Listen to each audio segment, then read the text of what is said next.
At the end of a narrow road in rural Louisiana, the land opens into miles of farmland bordered by a bend in the Mississippi River. There are no neighborhoods nearby, no towns within walking distance. Just fences, fields, and guard towers spread across an area larger than Manhattan.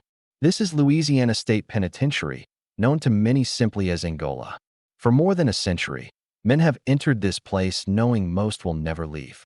How did one prison become the largest maximum security facility in the United States? And what does daily life really look like inside its gates? This documentary explores the real, documented history of life inside Angola Prison. Everything you will hear is based on verified public records, academic research, government reports, and first-hand accounts from staff and incarcerated people.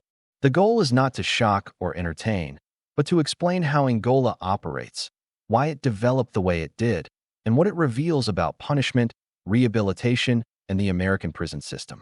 To understand Angola today, we must begin with how this prison was built and what it was designed to be. This documentary is for educational and informational purposes only. All content is based on factual, research-driven information from public records, official documents, court filings, and reporting by reputable media and human rights organizations. No information is intentionally fabricated or exaggerated.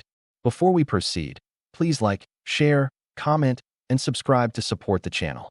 Angola Prison sits on approximately 18,000 acres of land in West Feliciana Parish, Louisiana.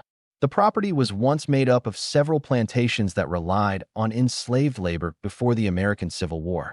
The name Angola itself comes from the African region where many enslaved people were taken from and forced to work this land. After the Civil War, Louisiana faced the challenge of rebuilding its economy. One solution adopted by the state was convict leasing. Under this system, incarcerated men, many of them black and arrested under discriminatory laws, were leased to private companies and forced to work. Conditions were harsh, and oversight was minimal. Angola became state-run in 1901, but the labor-based structure remained. From the beginning, Angola was designed to be self-sustaining. Incarcerated men worked the fields, raised livestock, and maintained the grounds. The prison's remote location made escape difficult and public scrutiny rare. Over time, Angola gained a reputation for strict control and long sentences. By the mid-20th century, it held a growing population of men serving life sentences, many without the possibility of parole.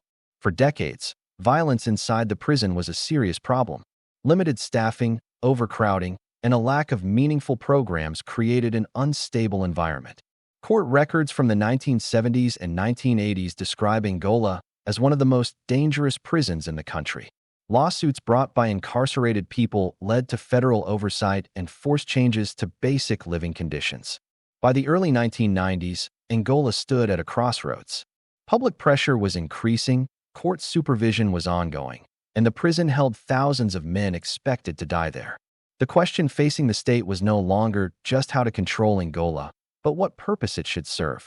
In 1995, a new warden was appointed, and the direction of the prison began to shift in ways few expected. Angola's structure has had a powerful psychological impact on the people held there. The fact that the majority of incarcerated men are serving life sentences changes behavior in measurable ways. When release is unlikely or impossible, traditional incentives within the prison system lose effectiveness. Researchers have noted that hopelessness, institutional dependence, and long-term stress are common in such environments. The prison's design as a working farm reflects an older correctional philosophy focused on control through labor. While work can provide structure, when paired with limited educational or rehabilitative options, it often fails to address the causes of criminal behavior. Angola's early history shows how isolation and punishment without support can create cycles of violence and mental decline. At the system level, Angola illustrates how sentencing laws shape prison populations. Tough-on-crime policies from the 1970s onward filled the facility with aging inmates who required medical care rather than increased security. This placed financial and ethical pressure on the state, forcing administrators to rethink how the prison functioned. The changes that began in the mid-1990s did not erase Angola's past, but they marked a turning point in how the institution understood its role. Whether a maximum security prison can balance safety, dignity, and responsibility remains an open question, one that Angola continues to test every day. In 1995, Louisiana appointed Burl Cain as the new warden of Angola Prison.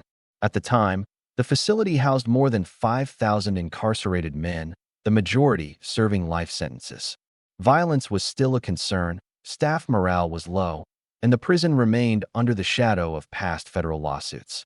Cain inherited a system shaped by punishment and isolation, and he made it clear that he intended to change how Angola functioned, while still maintaining strict security. One of the first realities Cain addressed was the prison's population.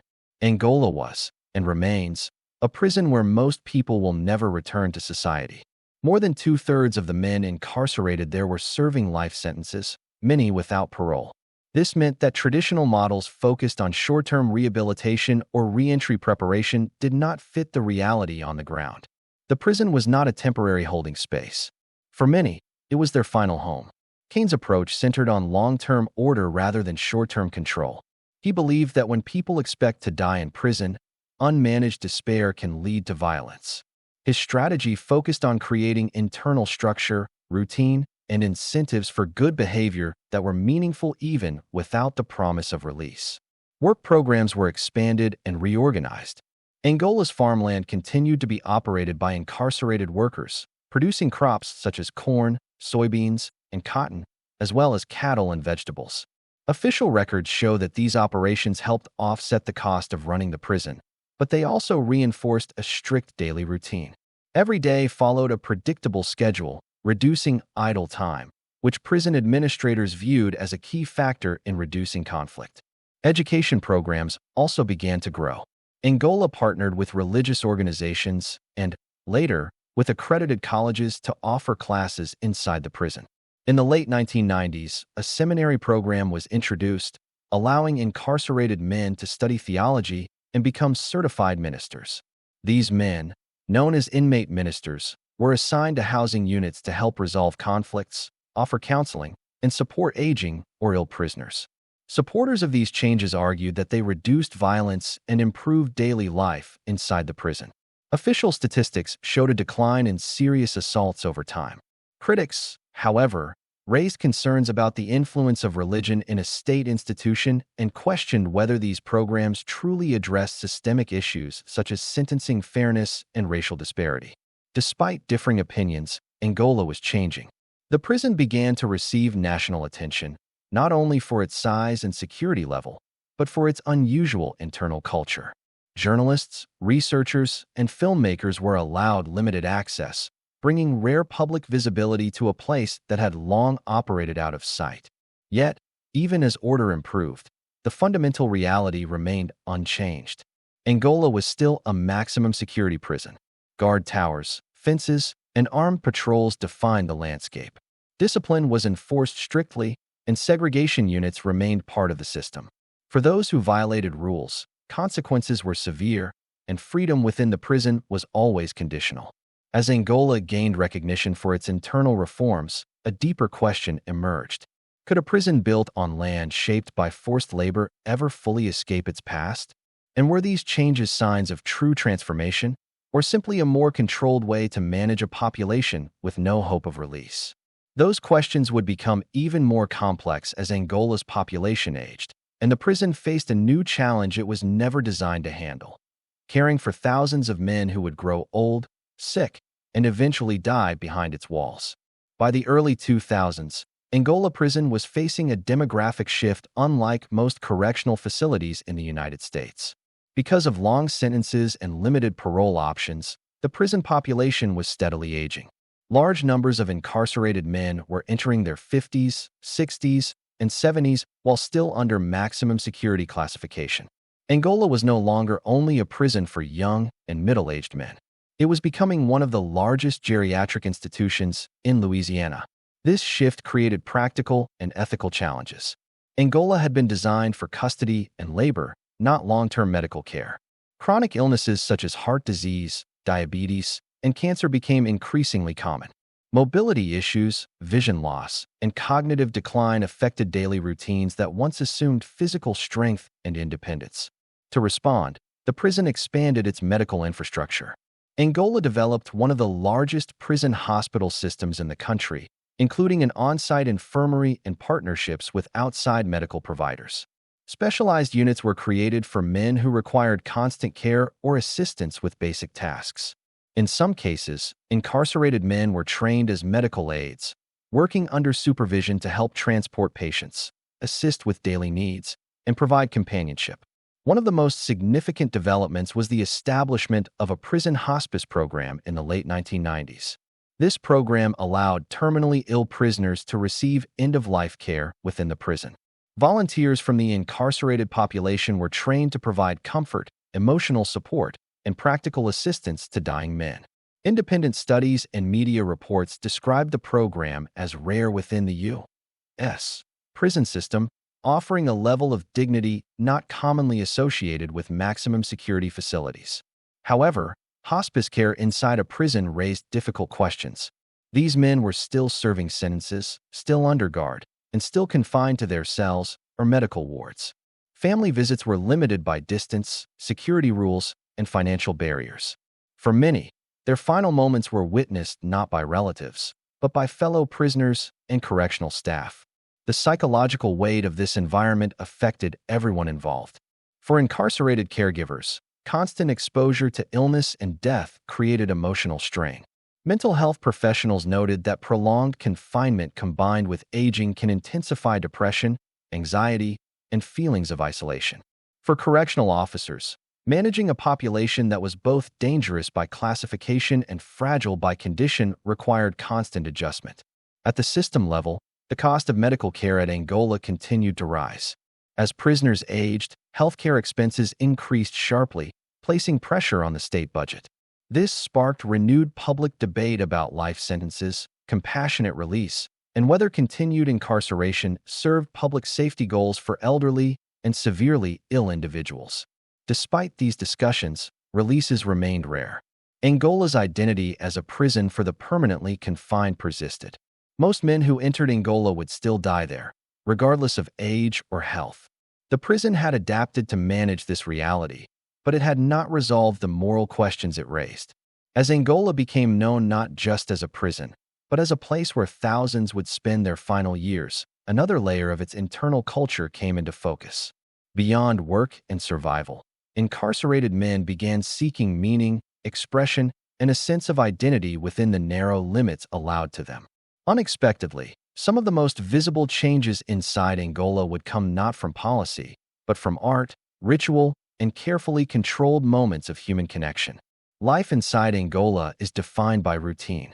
From early morning counts to scheduled work details, meals, and lockdowns, each day follows a structured pattern. For prison administrators, routine is a tool of stability. For incarcerated men, it becomes the framework through which time is measured. When sentences last decades, structure can either support mental survival or deepen a sense of institutional dependence. Within these limits, Angola developed forms of controlled expression that were unusual for a maximum security prison. One of the most visible examples is the prison's arts and crafts program. Approved incarcerated artists were allowed to create paintings, woodwork, and handmade items in designated areas. These works were sold at regulated prison events, with proceeds placed into inmate accounts. Administrators viewed the program as a way to reduce idleness and encourage discipline. Participants described it as a rare opportunity for creativity and focus. Another structured outlet was music. Over time, Angola permitted carefully supervised music programs, including gospel choirs and instrumental groups. Participation required good disciplinary records, and performances were limited to approved settings. Music became a way to cope with long-term confinement, offering moments of emotional release within a tightly controlled environment. Perhaps the most publicly known event at Angola is the prison rodeo. First held in the 1960s, the Angola Prison Rodeo evolved into a twice-yearly event open to the public. Incarcerated men volunteered to participate in rodeo activities, competing under strict safety and security protocols. For prison officials, the rodeo served multiple purposes. It generated revenue to support inmate programs, reduced tension by offering a rare break from routine, and provided a carefully managed point of contact between the prison and the outside world. The rodeo also attracted criticism. Observers questioned whether public entertainment inside a prison blurred ethical lines or reinforced power imbalances.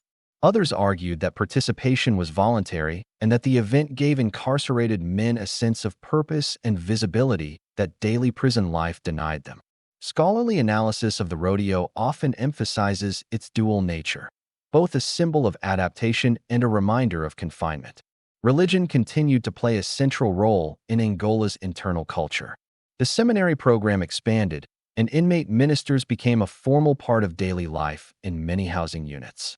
They were trained to assist with conflict mediation, grief support, and moral guidance. While participation was optional, the presence of religious structures influenced the overall tone of the prison. Some studies linked this to reduced violence, while others cautioned that such outcomes were difficult to measure independently from broader administrative controls. Despite these programs, Angola remained a place of strict discipline. Rule violations resulted in loss of privileges or placement in isolation units. Movement was monitored, communication was regulated, and personal autonomy was limited at every level. The programs that existed did not replace punishment, they existed alongside it. Psychologists studying long-term incarceration note that environments like Angola can produce what is known as institutionalization. Over time, individuals may struggle to make decisions independently or imagine life beyond the prison's rules. For men serving life sentences, this effect can become permanent, shaping identity around the institution itself. As Angola developed these internal systems of order and expression, public perception of the prison began to shift. Media portrayals increasingly focused on reform efforts rather than past brutality. Yet behind these narratives remained unresolved questions about accountability, justice, and the lasting impact of confinement without release. Those questions would become sharper as national attention turned toward criminal justice reform, sentencing practices, and the role of maximum security prisons in modern society. Angola, once hidden in rural Louisiana, was now part of a broader conversation about what prisons are meant to do and whether they can ever fully balance control with humanity. Despite programs designed to encourage stability, Angola remains a maximum security prison, and discipline is enforced through strict rules and graduated punishment. At the center of this system is administrative segregation, commonly referred to as extended isolation. This form of confinement is used for men who violate serious rules or are deemed a security risk to others. Administrative segregation at Angola has historically meant spending most hours of the day alone in a cell, with limited movement and restricted contact. While policies have evolved over time, court documents and investigative reports show that long-term isolation has been a recurring feature of prison management, not only at Angola but across the United States. Correctional administrators argue that isolation is necessary to prevent violence, protect staff, and maintain order in a facility housing individuals convicted of serious crimes. In a prison where many men have little to lose in terms of sentence length, the ability to separate disruptive individuals is viewed as an essential tool. However, psychological research has consistently shown that prolonged isolation can have significant mental health effects. Studies cited by legal scholars and medical associations describe increased risk of anxiety, depression, cognitive decline, and emotional instability. For individuals already serving life sentences, these effects can be intensified by the absence of future-oriented goals. Angola has faced legal scrutiny over its use of extended isolation. In the early 2000s and again in the 2010s, lawsuits challenged conditions of confinement, particularly for individuals held in isolation for years or decades. Some cases focused on men who had been confined under restrictive conditions since the 1970s, raising questions about due process and proportionality. In response to legal pressure and evolving standards, Angola began making gradual changes. Reviews of long-term segregation cases were implemented, and limited opportunities for step-down programs were introduced. These programs allowed certain individuals to earn increased privileges through sustained compliance with prison rules. Even with these changes, isolation remains a deeply contested issue. For staff, it represents control and safety. For incarcerated individuals, it often represents psychological hardship and disconnection from any sense of community. Angola's experience reflects a broader national debate about whether isolation reduces violence or simply manages it temporarily at long-term human cost. Beyond isolation, discipline at Angola extends to every aspect of daily life. Infractions can result in loss of work assignments, restricted visitation, reduced access to programs, or confinement to housing units. Because privileges are one of the few forms of incentive available to people serving life sentences, their removal carries significant weight. This disciplinary structure reinforces a clear power hierarchy. Correctional officers operate within a command system designed to minimize uncertainty. Consistency and predictability are emphasized in training, particularly in a facility as large and complex as Angola. Yet this same rigidity can leave little room for individualized response, especially in cases involving mental illness or cognitive decline. Mental health professionals working within the prison system have noted that a significant portion of Angola's population experiences some form of mental health disorder. Treating these conditions in a secure environment presents ongoing challenges. Limited resources, security constraints, and stigma often restrict access to care. The result is a constant balancing act. Angola must function as a secure institution, a workplace, a hospital, and, for many, a permanent residence. Discipline and control remain central to its operation, but they exist alongside growing recognition that punishment alone does not resolve behavioral or psychological issues. As public awareness of incarceration practices expanded nationwide, Angola increasingly became a reference point in discussions about prison reform. Advocates, critics, and policymakers looked to the prison as both a warning and a case study. The question was no longer just how Angola maintained order, but what its methods revealed about the limits of control in a system built for lifelong confinement. These tensions would come into sharper focus as changes in law, court rulings, and public opinion began to challenge the permanence of life sentences themselves, forcing Angola to confront a possibility once considered unthinkable, that some men sentenced to die in prison might one day be considered for release. For most of its modern history, Angola has been defined by one legal reality: life means life. Louisiana has long held some of the strictest sentencing laws in the United States, particularly during the late 20th century. Mandatory minimums, habitual offender statutes, and limited parole eligibility filled Angola with men who were never expected to return to society. By the early 2000s, more than 70% of Angola's population was serving life sentences. Many had entered the prison in their late teens or early 20s.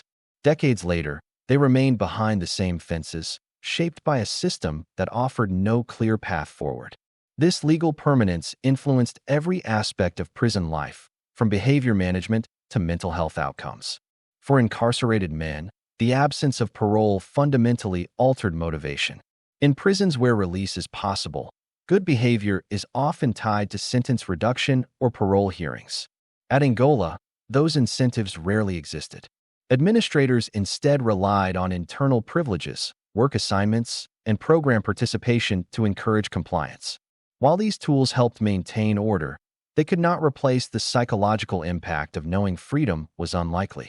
Over time, legal challenges began to test the boundaries of life sentencing, particularly for individuals convicted as juveniles.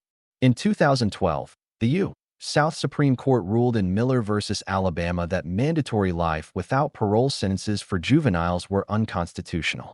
This decision, followed by subsequent rulings, forced states to reconsider sentences imposed decades earlier.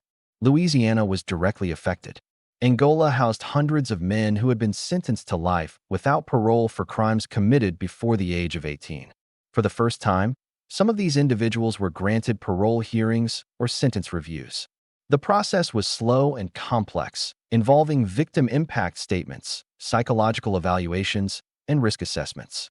For the prison, this shift introduced uncertainty into a system built on permanence.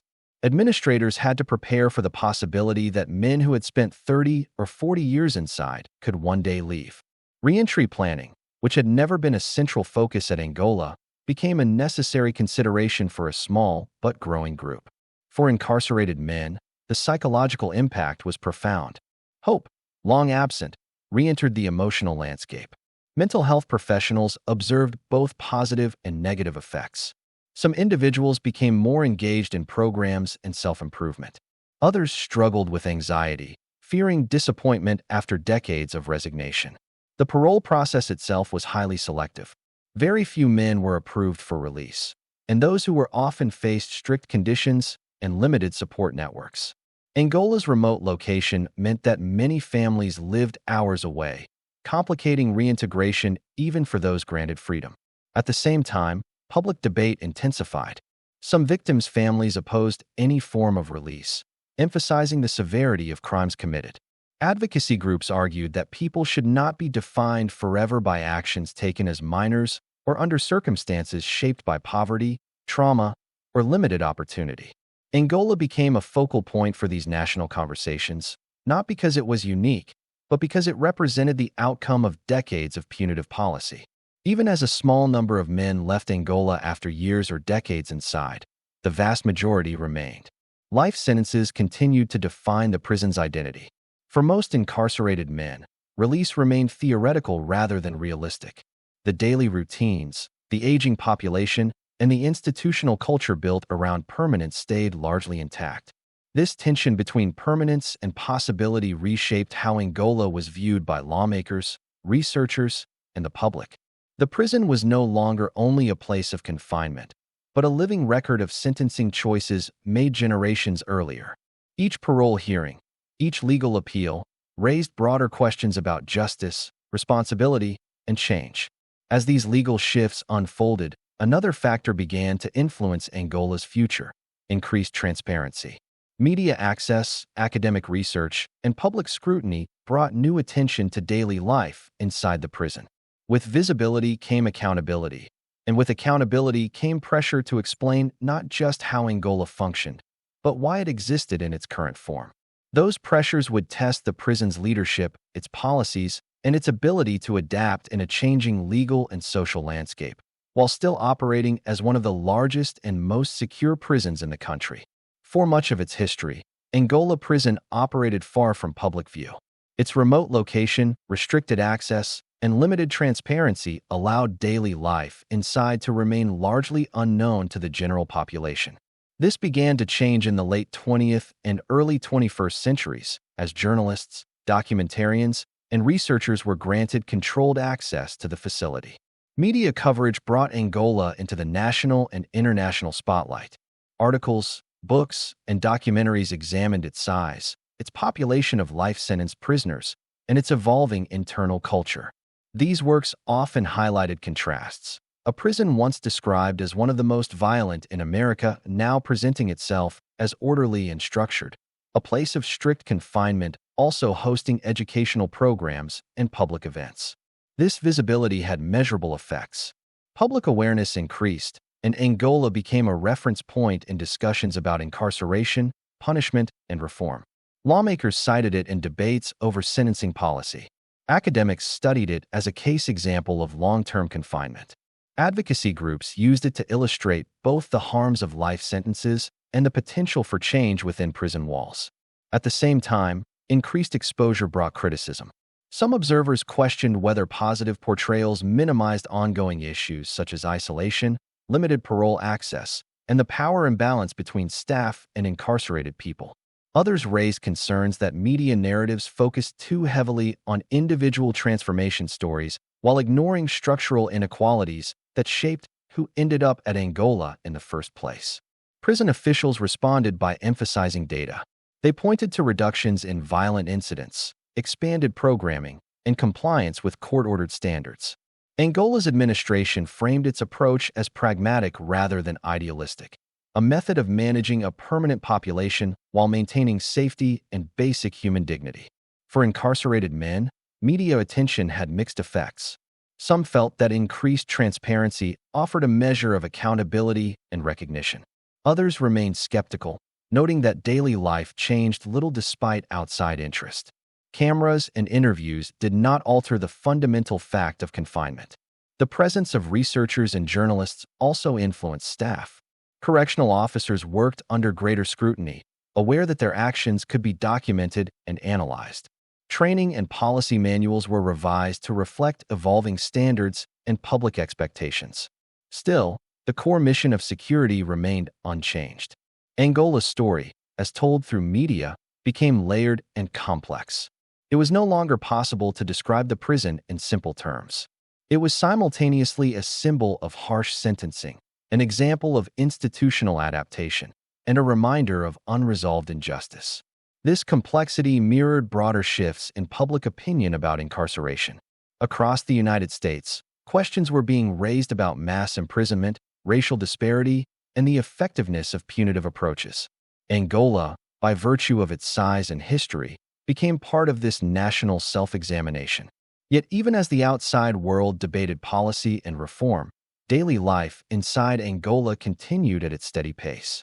Men woke, worked, ate, and slept within the same routines that had defined the prison for decades.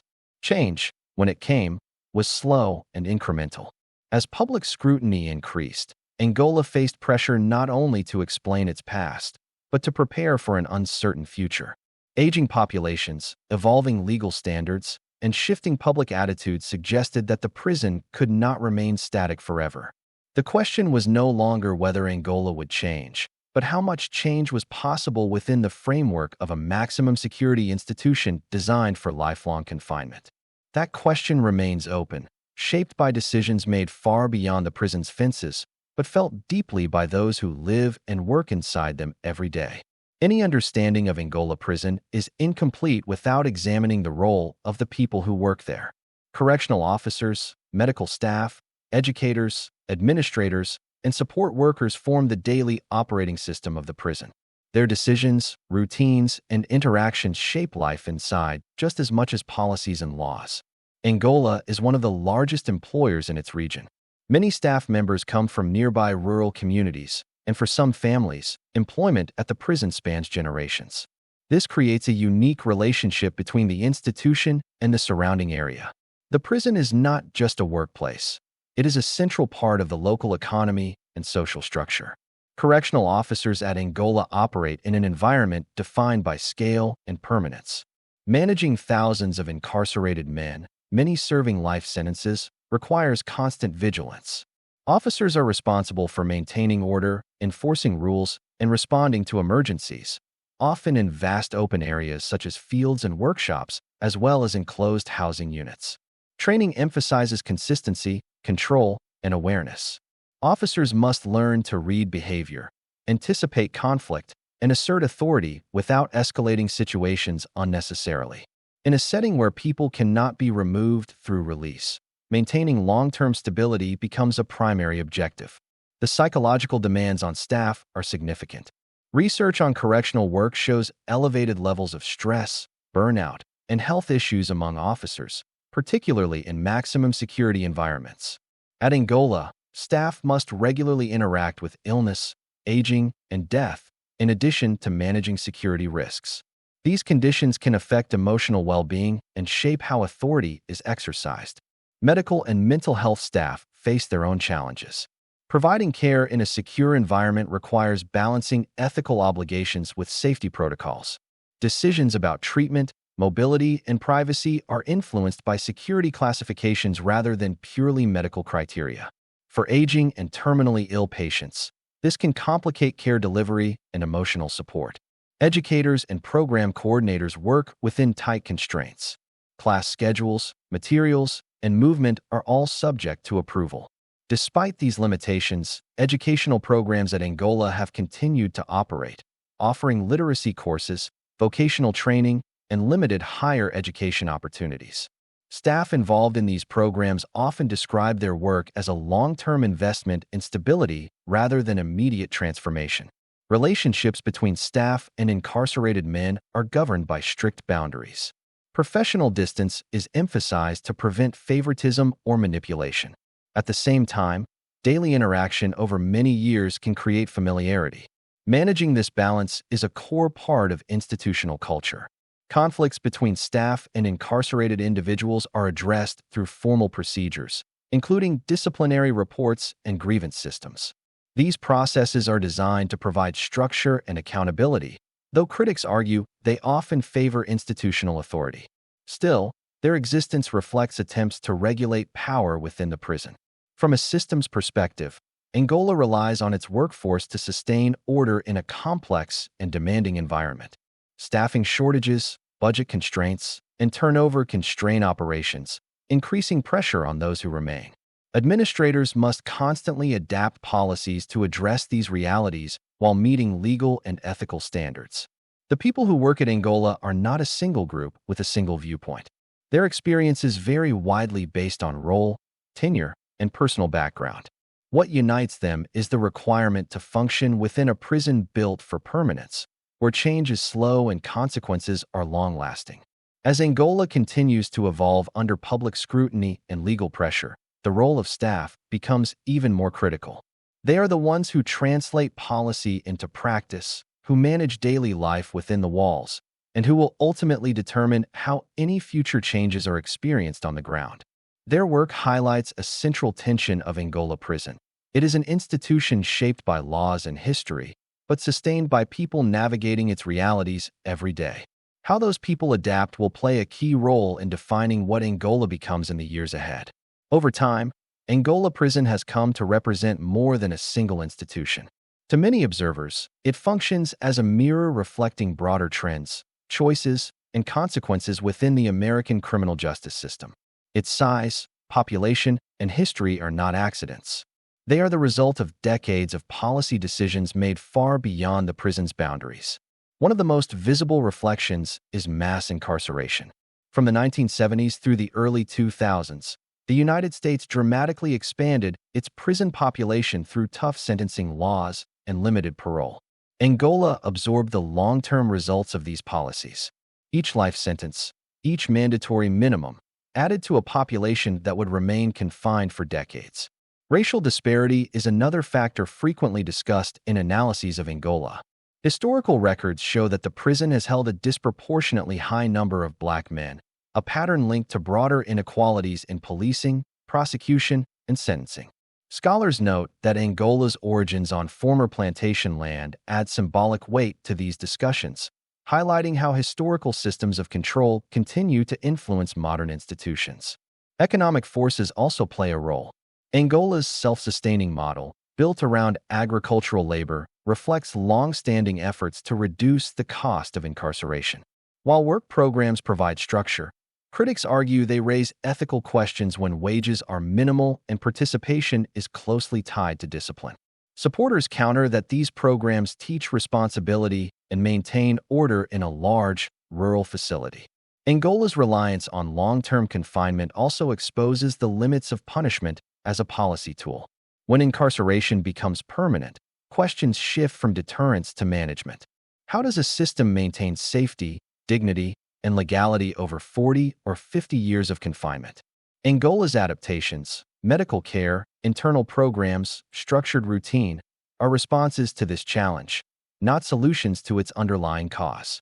International observers have compared Angola to prison systems in other countries, noting differences in sentencing length, rehabilitation focus, and conditions of confinement. In many European systems, life sentences are rare or subject to regular review. Angola, by contrast, demonstrates what happens when review mechanisms are limited and sentences extend across an entire lifetime. These comparisons have influenced domestic debate. Legal scholars and policymakers increasingly ask whether life without parole aligns with evolving standards of justice and human rights. Angola often appears in these discussions because it shows the long-term consequences of such sentences in concrete terms. At the same time, Angola complicates simple narratives. Despite its harsh reputation, the prison has implemented programs that reduce violence and provide limited opportunities for growth. This duality challenges the assumption that prisons are either entirely punitive or rehabilitative.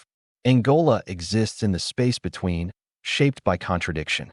For incarcerated men, these systemic forces translate into daily reality.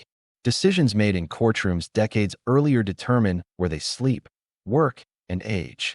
For staff, policies set by legislators and administrators define the tools available to maintain order. The prison becomes the point where abstract laws become lived experience. Understanding Angola, then, requires understanding the system that created it. The prison did not choose its population, its land, or its legal framework. It inherited them. Its current form reflects attempts to manage inherited conditions rather than to redesign the system from the ground up. As public discussion about criminal justice reform continues, Angola remains a central reference point. It raises difficult questions without offering easy answers. Can a prison built for permanent confinement adapt to changing standards? Can reforms address symptoms without confronting causes? These questions are still unfolding. Angola continues to operate, day by day, as laws evolve and public attitudes shift. What it becomes next will depend not only on prison leadership, but on decisions made by courts, lawmakers, and voters across the country. For now, Angola stands as both a functioning institution and a historical record, capturing the long-term impact of choices made over generations. As Angola moves deeper into the 21st century, it faces challenges that go beyond daily operations. Many of these challenges are structural, shaped by forces that the prison itself does not control. Demographics, law, economics, and public opinion are all changing, and each of these pressures affects how Angola will function in the years ahead. One of the most immediate issues is population management. While overall incarceration rates in some parts of the United States have stabilized or declined, Angola continues to house a large number of men serving extremely long sentences. Even when admissions slow, the population does not shrink quickly because release remains rare. This creates a prison that must plan not just for years, but for decades. The aging population remains a central concern. Medical needs are expected to increase further as incarcerated men grow older. Conditions such as dementia, mobility impairment, and chronic illness are becoming more common. These conditions complicate security classifications that were designed for younger individuals. Administrators must constantly reassess how to balance safety with care, particularly when physical risk decreases but legal status does not change. Staffing is another long-term issue. Working in a maximum security prison is demanding, and recruitment and retention can be difficult, especially in rural areas. Training new officers requires time and resources, and experienced staff carry institutional knowledge that cannot easily be replaced.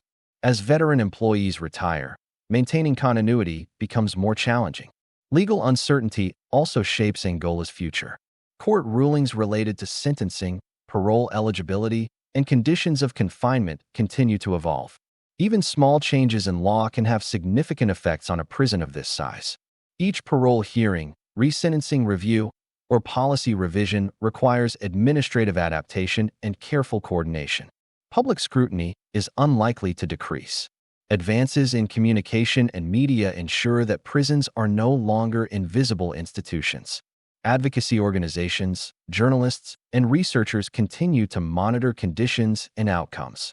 This attention can drive accountability, but it also places pressure on administrators to respond to competing expectations from the public, lawmakers, and victims' families.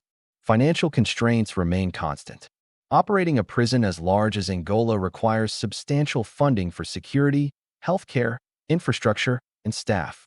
Budget decisions made at the state level directly affect conditions inside. When resources are limited, administrators must prioritize, often choosing between equally pressing needs. There is also an ongoing debate about purpose. Is Angola primarily a place of punishment, a place of containment, or a place of managed care for those society has decided cannot return? Different stakeholders answer this question differently, and these answers influence policy choices. For incarcerated men, the future is often defined by uncertainty. Even those eligible for parole face long waits and complex evaluations. For others, the possibility of release may never come. Programs and routines provide structure, but they do not erase the reality of confinement. From a psychological perspective, long-term uncertainty can be as impactful as certainty. Studies show that humans adapt differently to fixed outcomes than to ambiguous ones. In Angola, some men have adapted to permanence, while others live with cautious hope. Managing these differing psychological states is an ongoing challenge for mental health staff and administrators alike. Angola's future will likely be shaped by incremental change rather than sudden transformation. Large institutions rarely shift quickly. Instead, policies adjust, programs expand or contract, and legal interpretations evolve. Each change adds another layer to an already complex system.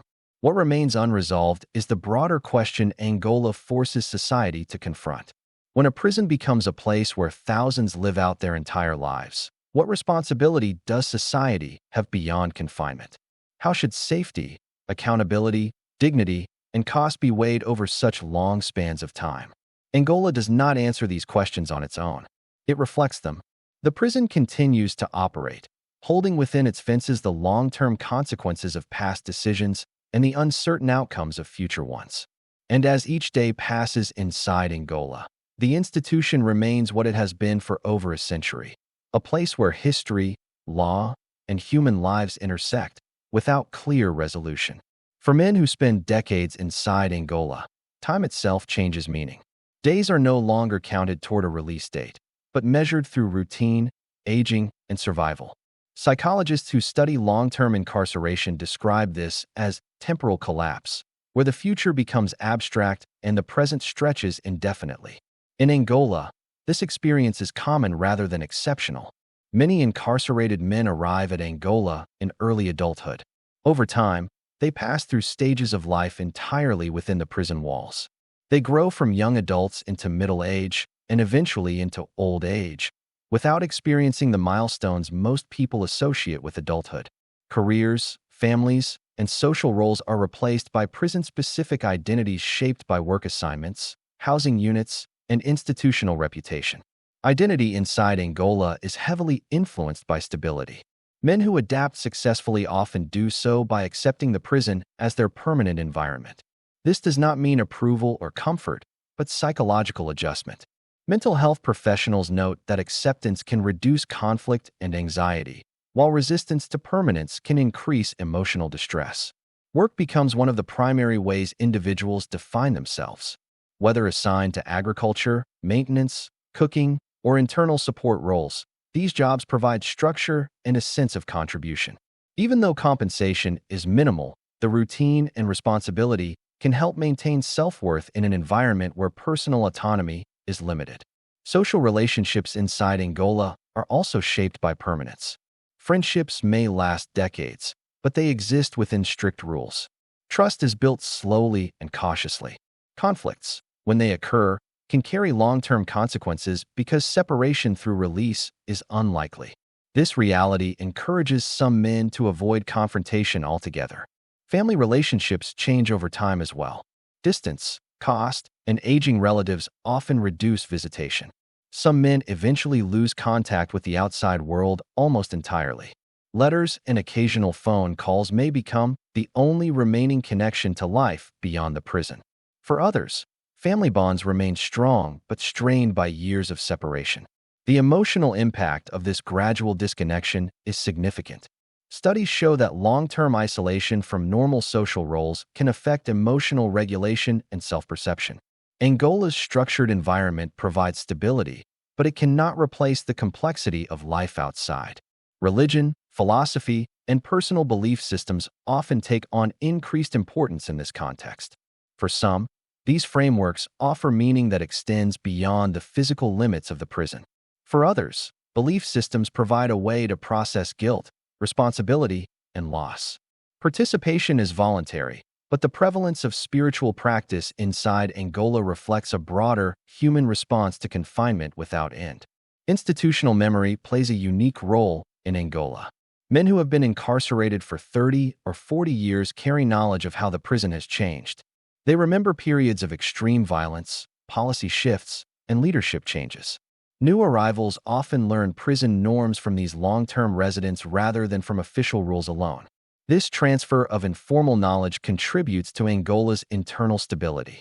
Long-term prisoners often act as stabilizing figures, discouraging behavior that would bring harsh consequences. Administrators have acknowledged that order in such a large facility depends not only on staff control, but on internal social regulation. At the same time, this system reinforces hierarchy. Those who have survived longest often hold informal authority. While this can reduce conflict, it can also limit mobility for newer or more vulnerable individuals. Managing these dynamics requires constant observation and intervention by staff. Angola's permanence also affects how accountability is experienced. For men serving life sentences, punishment is ongoing rather than finite. This raises complex ethical questions about proportionality and change. If a person cannot demonstrate growth through release, how should growth be recognized or valued? The prison's response has been to focus on behavior rather than outcome. Compliance, contribution, and stability are rewarded internally, even when freedom is not possible. This approach prioritizes order, but it also shapes identity around institutional approval rather than societal reintegration. As decades pass, Angola becomes not just a place of confinement, but the primary environment in which identity is formed and maintained. This reality challenges conventional ideas about punishment and rehabilitation, forcing a reconsideration of what it means to serve a sentence that lasts a lifetime. These human experiences are often absent from policy debates, yet they are central to understanding Angola. The prison is not only a system of walls and rules, but a place where thousands of lives unfold slowly, under conditions of extreme limitation. And as time continues to move forward inside Angola, the question remains unresolved. How should a society account for the human cost of permanence, when change is possible, but release is not? Angola prison exists at the intersection of punishment and responsibility. Every man held there has been convicted of a serious crime, often involving irreversible harm. The prison's role is not to judge guilt, but to carry out sentences imposed by the courts. Still, the long-term nature of confinement at Angola forces ongoing questions about what accountability looks like over a lifetime. In most criminal justice systems, punishment is tied to time. A sentence has a beginning and an end, and release marks the point at which society decides a debt has been paid. At Angola, that endpoint often does not exist. Accountability becomes permanent, and responsibility is no longer something that can be completed, only endured. For incarcerated men, this reality shapes how they understand their own actions. Interviews and psychological studies conducted inside long-term prisons show a wide range of responses. Some individuals maintain denial or emotional distance from their crimes. Others engage in long periods of reflection, often reshaping how they understand responsibility, remorse, and identity. Prison administrators generally avoid framing Angola as a place of moral evaluation. Their focus is on behavior, not belief. Compliance with rules, participation in work, and avoidance of violence are the primary measures used to assess conduct. Whether someone feels remorse or personal change is considered secondary to whether they pose a risk within the institution. This approach reflects a broader tension in criminal justice policy. Systems are designed to manage behavior, not inner transformation.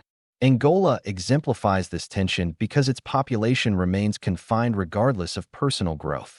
Change, when it occurs, is internal and largely invisible to the outside world. Victims and victims' families are also part of this equation. For many, the permanence of a life sentence provides a sense of closure and safety. The knowledge that the person responsible for harm will not return to society can be deeply important. Public records show that opposition to parole or sentence reduction is often strongest in cases involving severe violence. At the same time, legal standards increasingly recognize that people can change over time, particularly when crimes were committed at a young age. The challenge lies in balancing recognition of harm with recognition of human development. Angola sits at the center of this debate, holding thousands of people whose sentences were imposed under earlier standards. Accountability inside Angola is enforced through structure. Every aspect of life is regulated, from movement to communication. Rule violations carry consequences, sometimes severe. This constant monitoring reinforces the reality of punishment, even decades after conviction. Yet accountability without an endpoint can also lose clarity. When there is no possibility of release, consequences no longer build toward a goal beyond stability. The system shifts from corrective to custodial, focused on maintaining order rather than encouraging transformation. Mental health professionals working in long-term prisons note that this can lead to emotional stagnation. Without external recognition of growth, individuals may struggle to find meaning in change. Angola's internal programs attempt to address this by recognizing positive behavior and contribution, but these recognitions remain confined within the institution.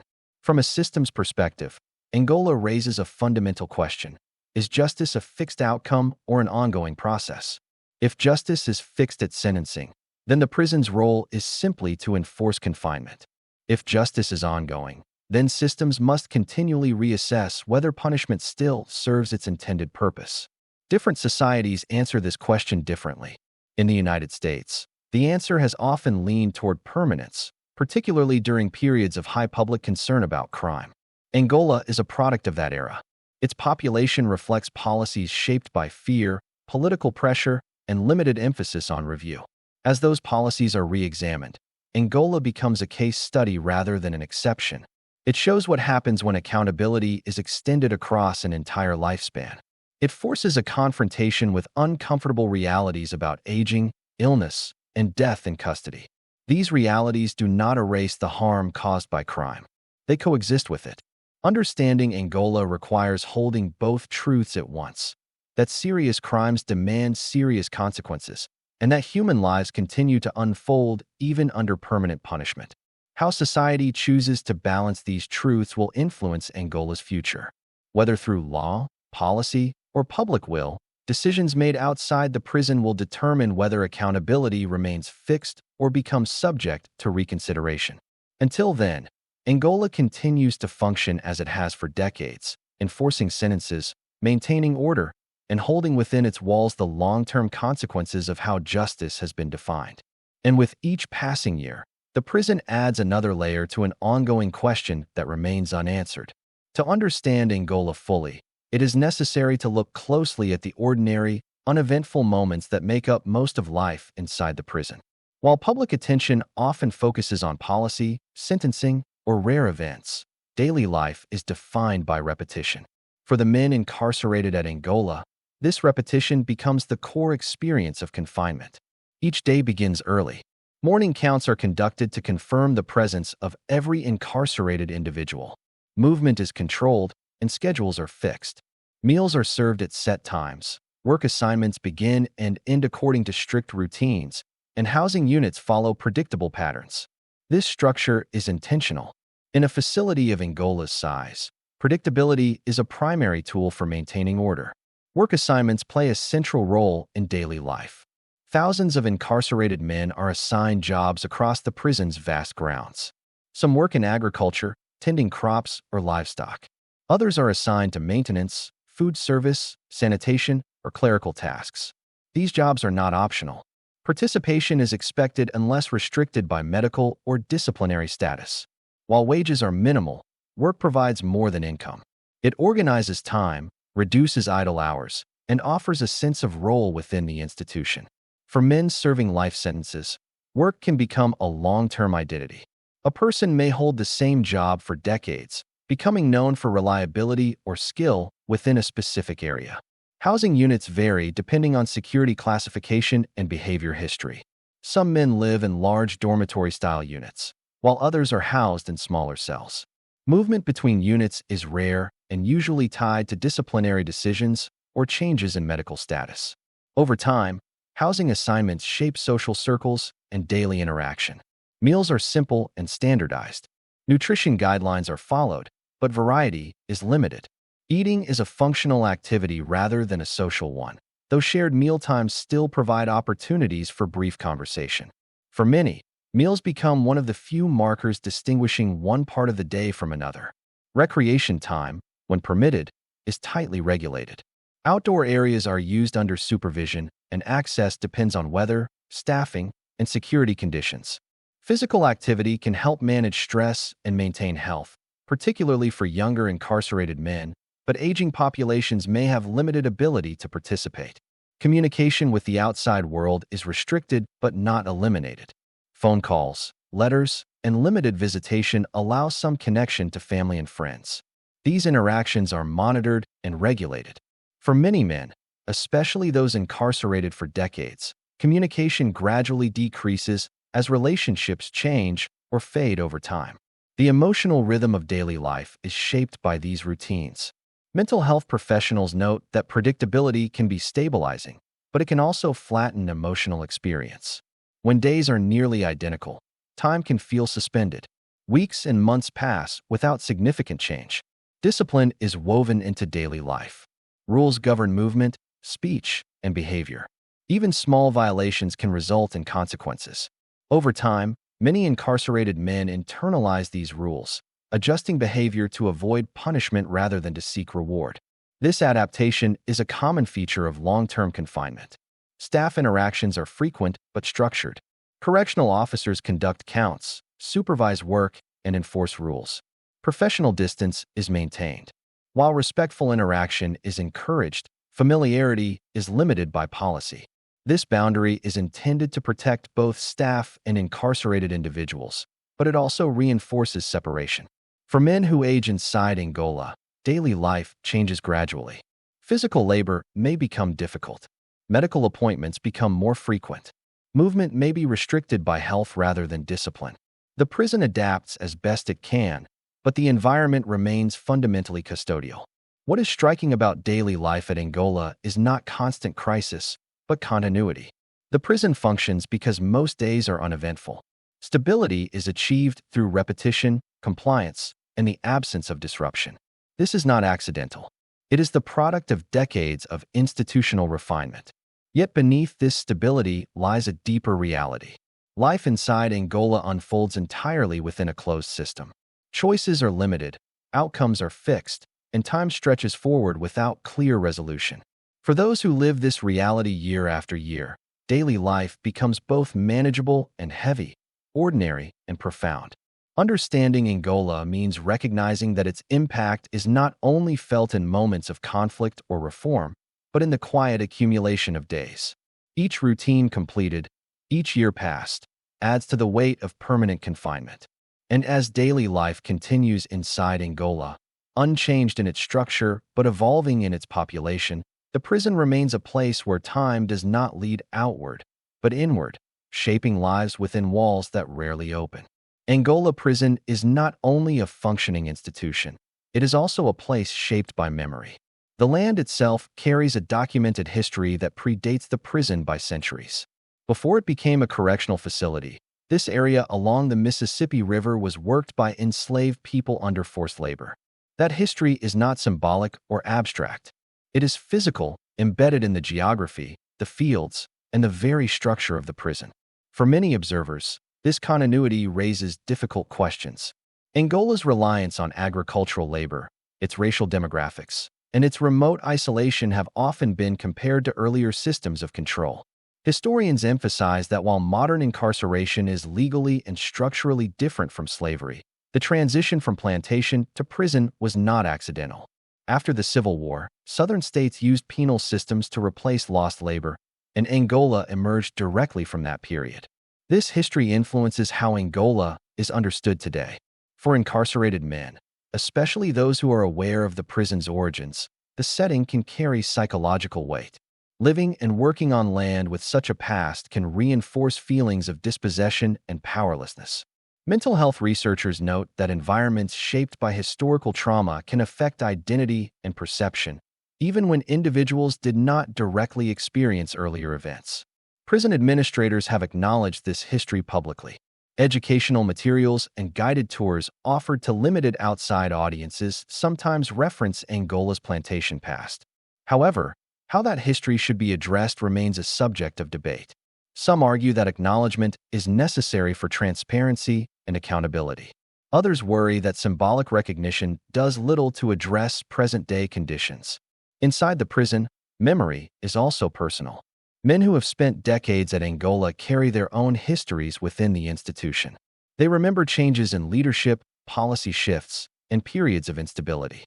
Stories of earlier years are passed down informally, shaping how newer arrivals understand the prison and its rules. This internal memory functions as a form of social regulation. Knowledge of past consequences, stricter conditions, or periods of violence can encourage compliance.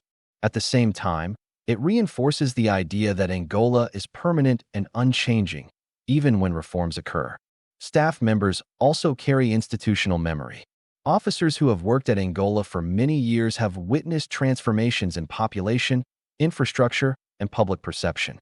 Their experiences influence how policies are interpreted and enforced. In large institutions, written rules matter, but unwritten norms shaped by experience often matter just as much. From a systems perspective, memory acts as both a stabilizing and limiting force. It helps prevent repeated mistakes, but it can also slow adaptation. When an institution has existed for over a century, change is often viewed with caution. Angola's long history makes it resistant to rapid transformation, even when external pressure is strong. Public memory plays a role as well. Angola's reputation has shifted over time, from a place widely described as violent and lawless to one often portrayed as controlled and orderly. These narratives influence policy debates, funding decisions, and public opinion. Yet reputations rarely capture the full reality of daily life inside. Scholars caution against viewing Angola as either a symbol of progress or a symbol of failure. Instead, they argue it should be understood as a layered institution, shaped by historical forces that continue to operate. The prison is both a product of its past and an active participant in the present. This layered history complicates conversations about reform. When institutions are deeply rooted in historical systems of inequality and punishment, surface-level changes may not address foundational issues. Angola's continued existence on plantation land serves as a constant reminder of how deeply incarceration is tied to American history. For incarcerated men, memory can be both a burden and a source of meaning. Remembering life before prison or earlier periods inside can offer perspective but also pain. Some choose to focus narrowly on daily routine to avoid the weight of memory. Others actively reflect, writing, teaching, or mentoring as ways to process long-term confinement. Angola, in this sense, is not just a place where sentences are served. It is a place where history is lived daily. The past is not behind the prison. It is beneath it, around it, and carried by those inside.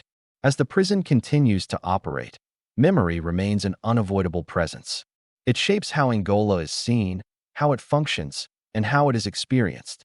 And it ensures that any discussion of the prison's future must also confront its past, not as a distant chapter, but as an ongoing influence that has never fully faded.